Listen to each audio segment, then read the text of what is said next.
দিছো হয়নে? আমি নামবিলাক জানিবলৈ দিছিলো। এতিয়া তাৰে ভিতৰত এই তিনিজনে আনিছে। দুজন ক শ্ৰেণী, এজন 1।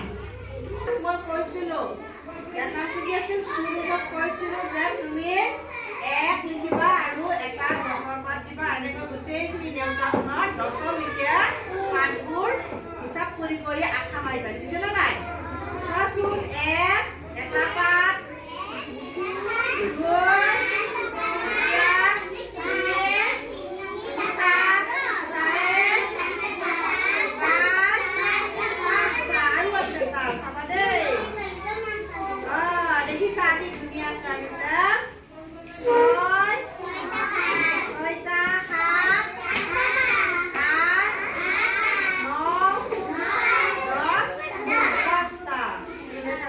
ঔষধি গছৰ পাত। কি পাত?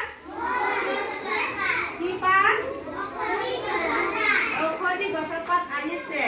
তাৰ ভিতৰত এই কি পাত এইটো কোৱাচোন? জবা ফুলৰ গছৰ পাত। কি ফুলৰ? জবা ফুল দেখিবলৈ ধুনীয়া নে? জবা ফুল কি ৰঙৰ আছে?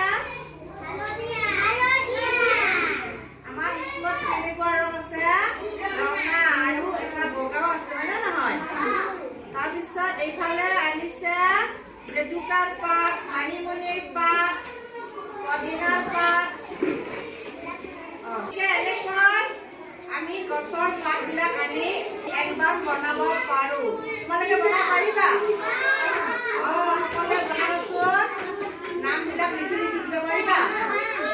লোৱাটো তোমালোকে বনাই আনিছে। কি গছৰ পাত দিলা?